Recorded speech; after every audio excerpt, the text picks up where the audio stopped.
Hermosa esta exposición de cómo el Señor está extendiendo su palabra en los diferentes continentes.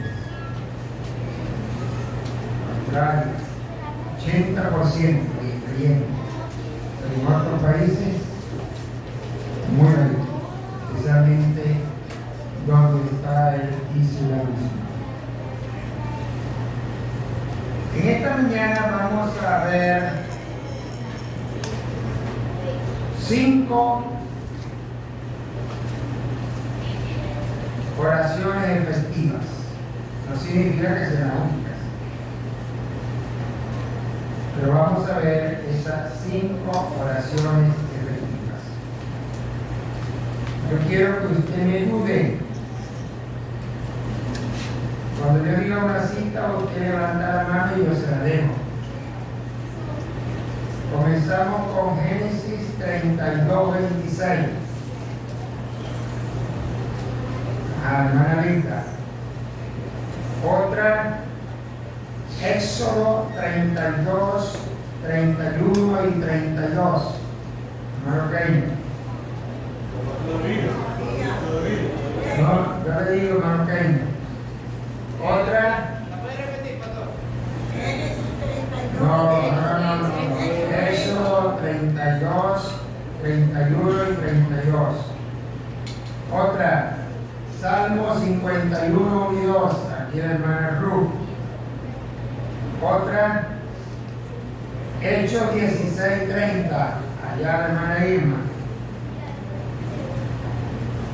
Y la última, Lucas 23, 42. Hermana Naín. Muy bien, gracias a estos hermanos. Cuando les diga la cita, usted la lee en altavoz que todos podamos escuchar. Algunas oraciones efectivas. Eso es el tema que tenemos para esta mañana.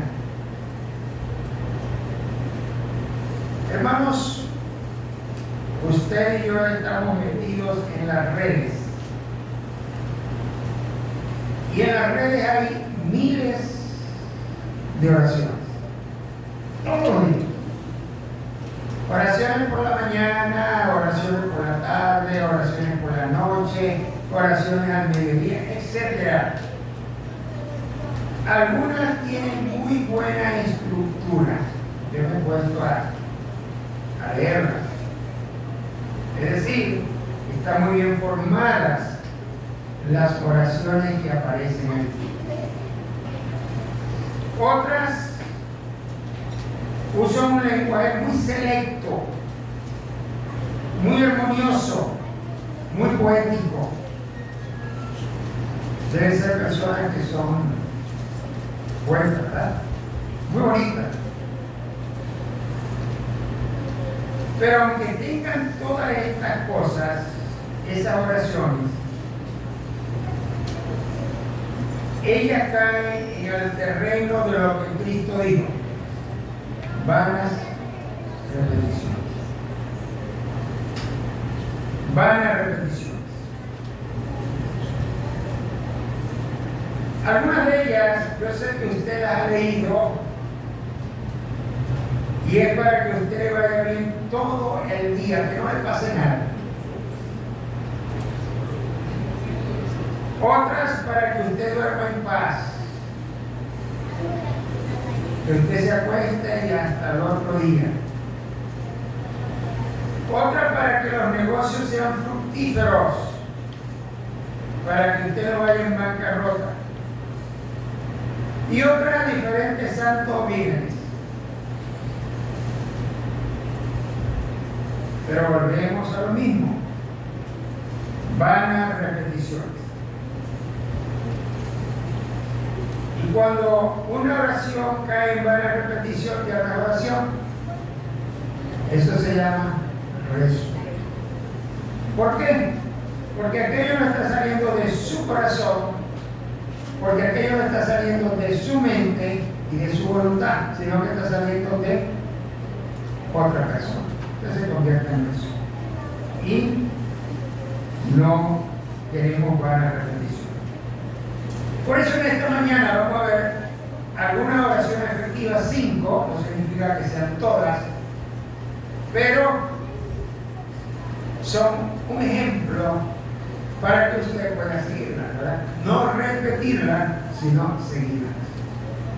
En primer lugar, tenemos una oración que es una tremenda súplica. Génesis 32, 26. Dijo, déjame, porque raya el alba, y Jacob respondió, no te dejaré si no me bendices. Ajá. No te dejaré si no me bendices. Tremenda súplica. Sabemos que Jacob venía a su tierra, venía a la tierra de sus padres, después de estar ausente de ella por más de 20 años. Regresaba a su tierra porque Dios se lo había ordenado, pero tenía en su mente el temor, mucho miedo, por causa de encontrarse con su hermano Esaú, que tiempo atrás él lo había engañado. Además de ese miedo que tenía de encontrarse con su hermano Esaú, con él venían sus esposas, sus siervos, sus siervas, hijos y mucho ganado. Ovejas, camellos, no sé si burros, pero de pronto tenía mucho ganado. Y hasta ese momento nada le había acontecido en el camino después del encuentro que tuvo con su suegro allá, el cual lo despidió. Pero en ese devenir había un hecho, y fue un encuentro en Peniel con un ángel. No sabía quién era al principio, pero después lo supo. Después supo que era un ángel y estaba luchando cuerpo a cuerpo con el ángel de Dios. Al darse cuenta, no quiere soltarlo, no quiere dejarlo. Y solamente cuando el ángel se logra soltar, él le pide y le hace esa tremenda súplica, que por favor lo bendiga. Que lo bendiga. ¿Sabía usted que solamente Dios podía bendecirlo? ¿Y sabía usted que por eso es que Jacob le pide que lo bendiga?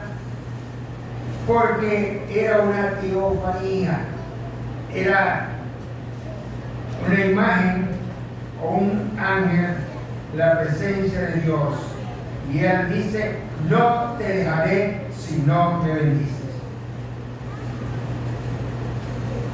A veces usted y yo pedimos la bendición de otro. Y no estoy diciendo que es malo,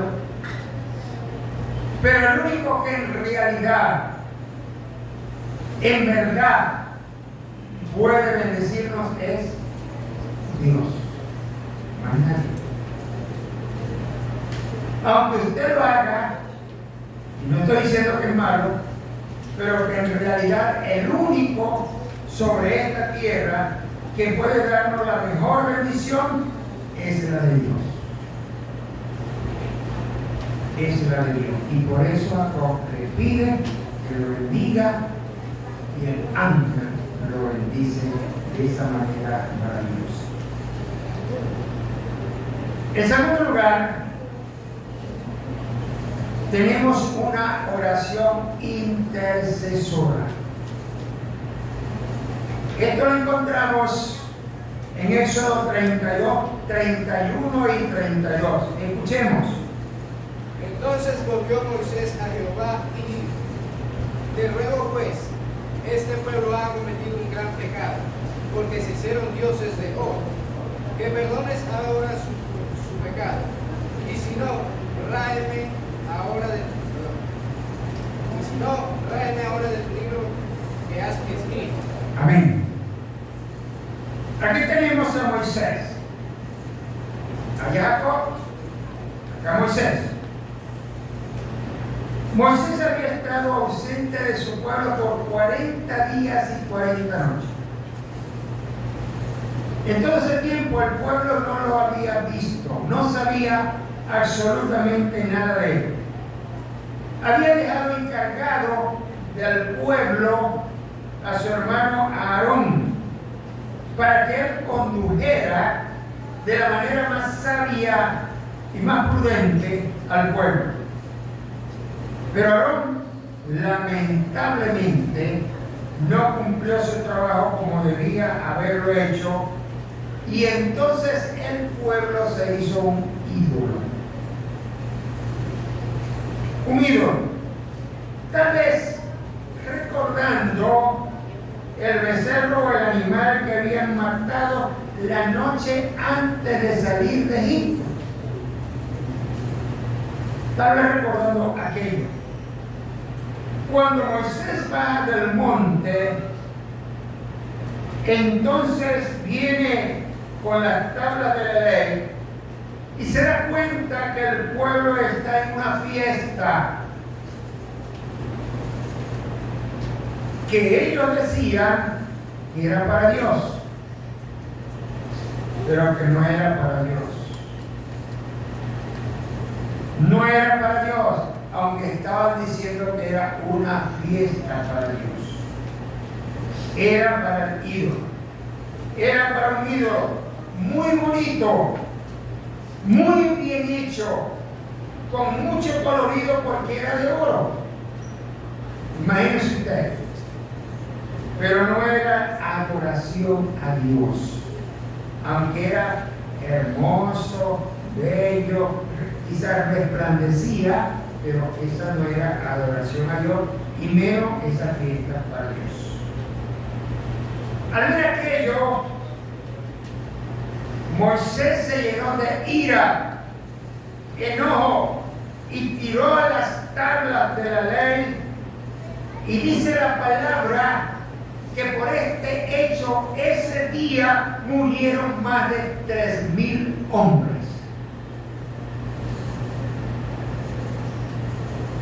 La ira de Dios cayó sobre el pueblo. ¿Por qué? Porque esto era un gravísimo pecado ante Dios. En los mandamientos estaba esto: adorando a una imagen antes que adorar al Dios verdadero. ¿Pero qué pasó? Dice el pasaje que al día siguiente Moisés oró al Señor por su pueblo, pidiendo al Señor perdón por el tremendo pecado en el cual su pueblo había caído. Y hermanos, a veces nosotros tenemos que orar por otros.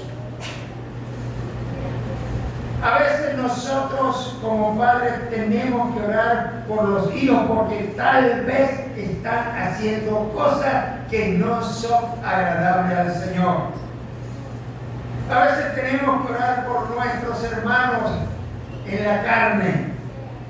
A veces tenemos que orar como ciudadanos por nuestra nación, porque no se hacen cosas como enseña la palabra del Señor. En fin, tenemos que ser intercesores ante la presencia del Señor cuando usted considera que algo no anda bien y que está en pecado.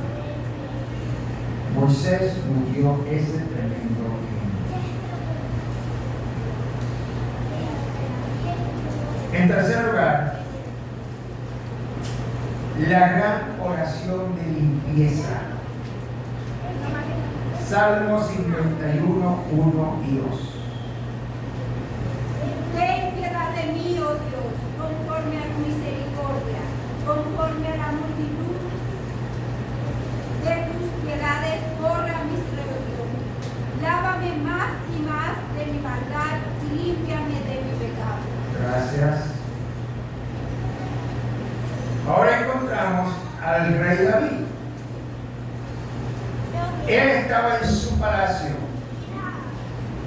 mientras que los hombres estaban en la guerra, luchando contra el enemigo. Él estaba en su palacio descansando. Y lo mejor que podía él haber hecho era orar al Señor por ellos. No lo estaba haciendo.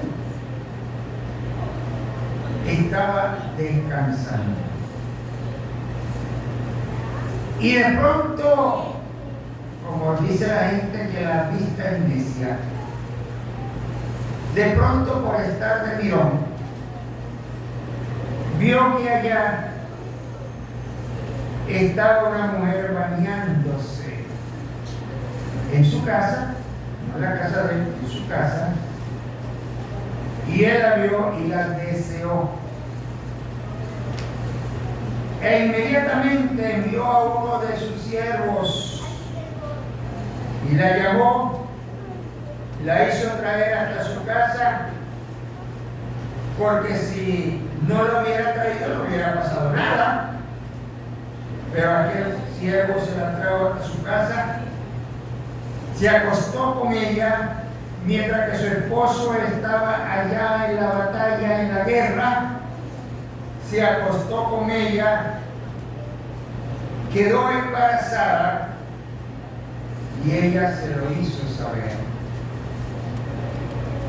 Y no conforme con esto, que ahora aquella mujer estaba embarazada y su esposo allá en la guerra, le dijo a su general que lo pusiera al frente donde estaba la batalla más recia para que él muriera,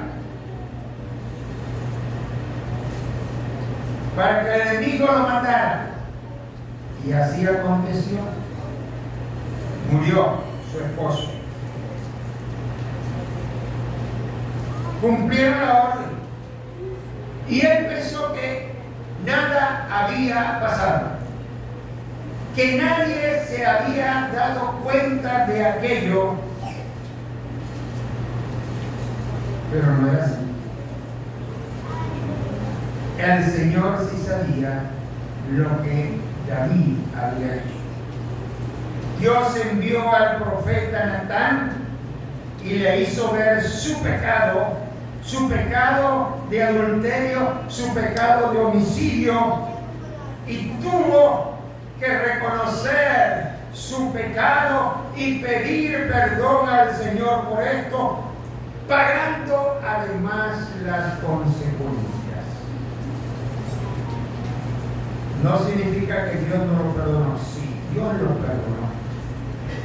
Pero como siempre hemos dicho, Dios perdona nuestro pecado, pero las consecuencias las sufrimos. Así pasó con él. Lastimosamente, muchas veces pensamos que Dios no ve nuestro pecado, que lo estamos haciendo en oculto, que nadie se está dando cuenta de aquello. Ni la esposa, ni el esposo, ni el hermano, nadie. Pero Dios lo ve. Y mientras que nosotros no confesemos nuestro pecado, ahí está. Tenemos que hacer como Él, elevar una oración al Señor de limpieza de nuestra vida para poder seguir con bien de ganar. En cuarto lugar, una oración para obtener salvación. Hechos 16:30. ¿Acaso los digo, señores, qué debo hacer para ser salvo? Gracias. Ahora tenemos el caso de uno que no era creyente. No he hablado de creyente. No era creyente. Este no conocía al Señor para nada. Quizás nadie le había hablado del Señor. Era un hombre acostumbrado a lidiar y a tratar con reos, con ladrones, con homicidas, con violadores, con asaltantes, con toda clase de gente mala. Porque era el jefe de la cárcel. Y ahora, en un momento dado, se le entregan dos hombres que no eran nada de lo que él comúnmente había conocido. Y aunque están encadenados, encarcelados y azotados, lo único que hacen estos dos hombres es cantar y alabar al Señor. Lo único que hacen ellos. Son dos hombres diferentes. No son como los demás, no son maldicientes, no son groseros, no son peleones, no buscan pleito con los otros presos. Allí están en su cepo, con sus manos sin poder hacer nada, ni sus pies, pero alabando y exaltando el nombre del Señor. Y esto es lo ven y lo escuchan. De pronto, todos se estremecen. De pronto aquello empieza a temblar, las cadenas se sueltan, las puertas se abren, la luz interna se apaga y él sabe que todos los presos que están allí pueden huir. Y se quiere matar. Se quiere matar porque él sabe que si un preso ha huido, si un preso se ha fugado, paga con su vida.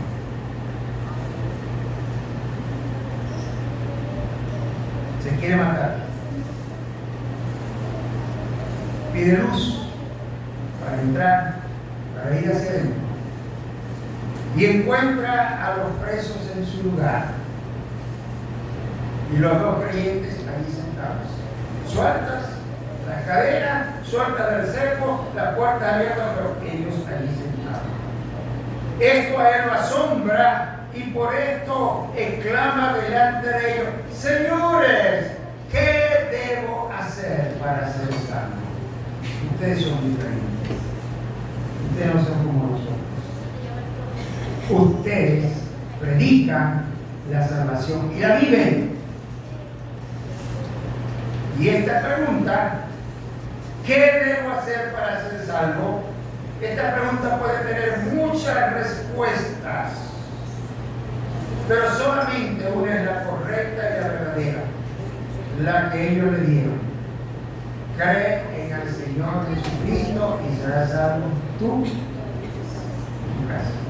No hay más. Lo demás sobra. Lo demás no tiene valor.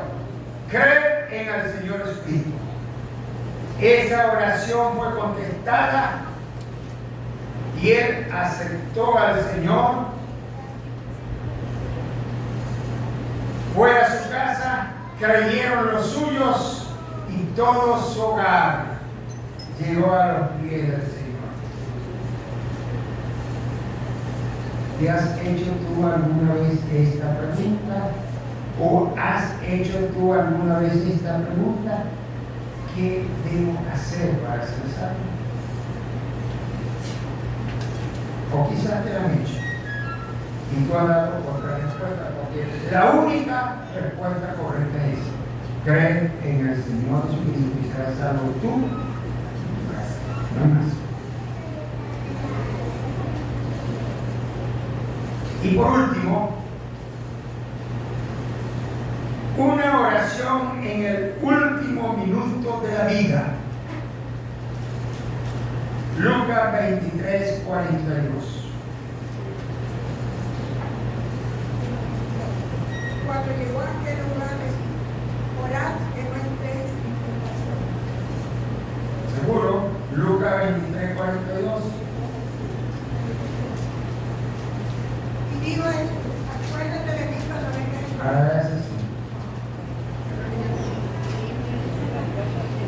Este hombre estaba allí clavado en la cruz. No sabemos su nombre, aunque la tradición le ha puesto un nombre. No sabemos a cuántos había robado. No sabemos a cuántos había atracado o tal vez matado. No sabemos la razón por la cual estaba allí, pero no era por nada bueno, aunque se le hiciera lo bueno. Pero estaba allí, crucificado, y sabemos de por sí que no era romano porque el gobierno romano no permitía que ninguno de sus ciudadanos fuera crucificado. Así que era gentil. No sabemos si era familia el otro que estaba a su lado, o lo más seguro es que eran amigos de fechorías. Ahora está allí en esa situación pagando por lo que ha hecho y se da cuenta que aquel que está a su lado es inocente. Ese que está en el medio, él sabe que es inocente. Pero además de saber que ese que está a su lado no es inocente, por todo lo que ha oído de ese que está allí a su lado, sino que ahora sabe que ese que está allí a su lado es el Salvador, el único que le puede salvar. Y por esto recrimina a su compañero y le pide al Señor: Señor, acuérdate de mí cuando vengas tu reino. Ya no había más oportunidad. Ese era el último instante de su vida. Ya no había más tiempo. Era el último chance de su vida y él no lo desprecia.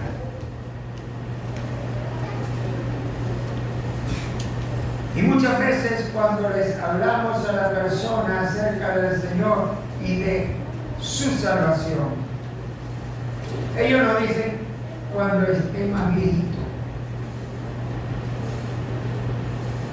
o cuando pase más tiempo, yo lo haré.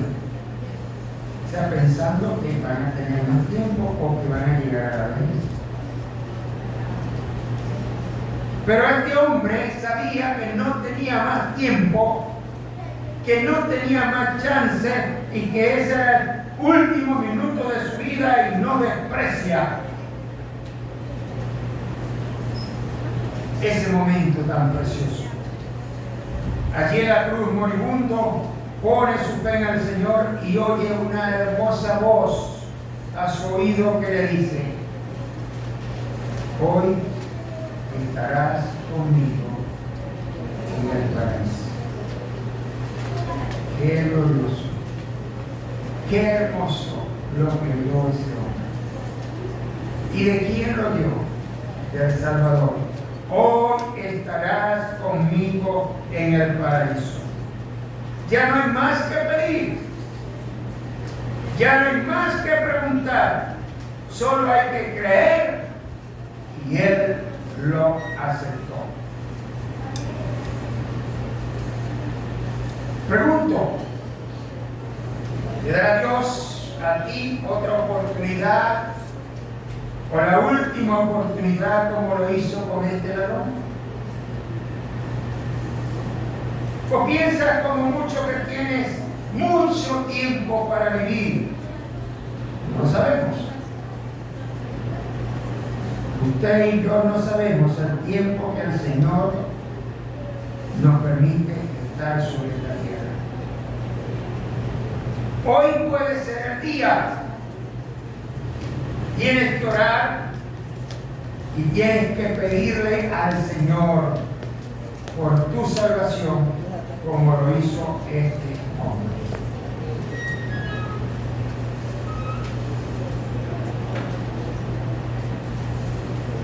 Hermanos, no sé si tú oras, yo espero que sí lo hagas. Ni tampoco sé cuántas veces oras, por lo menos una vez debe hacerlo. Si lo haces con pasión o si lo haces con desgano, tampoco sé.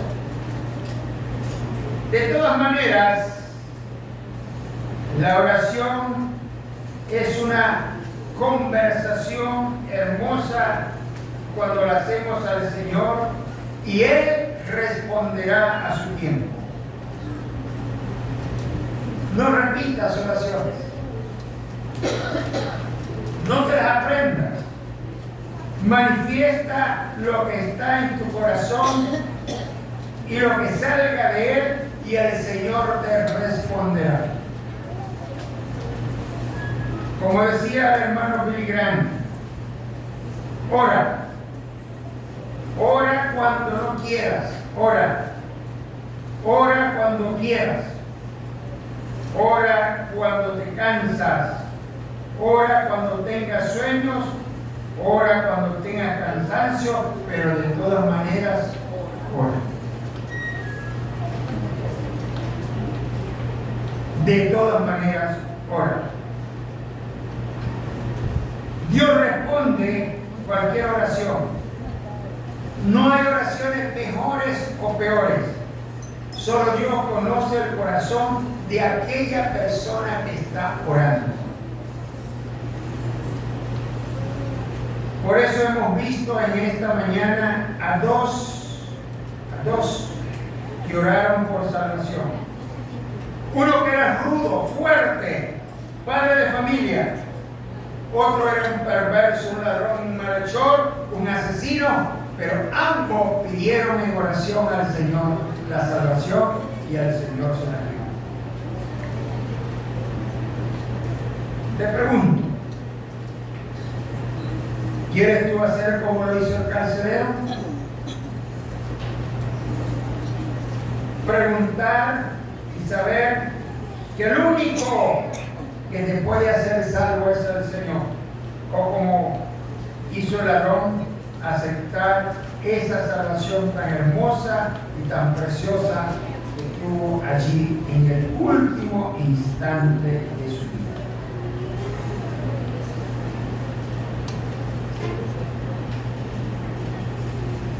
Vamos a orar.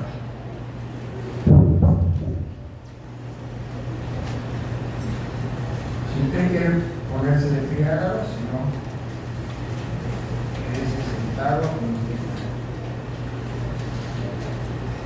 quiera. Bendito Dios y amado Padre Celestial,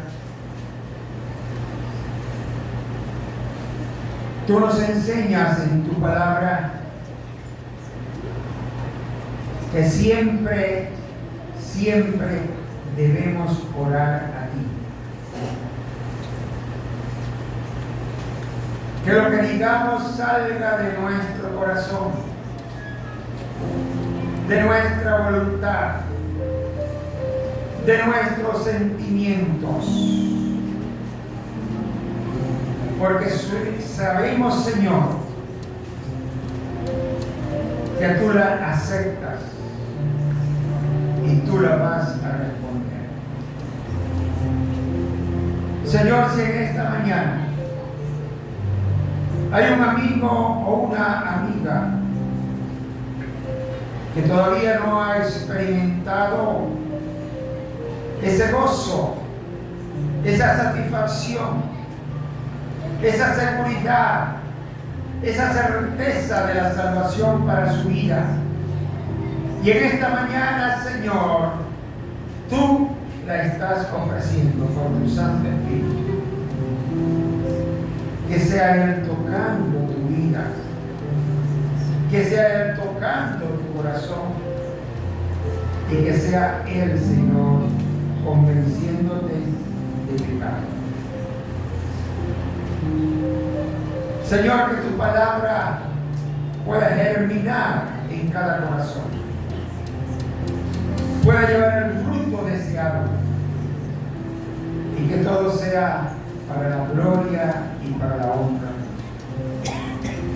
Así te lo suplico Y así te lo ruego, en los méritos benditos y amorosos de Cristo Jesús. Amén. Vamos a cantar el coro que dice: Señor, ¿quién entrará?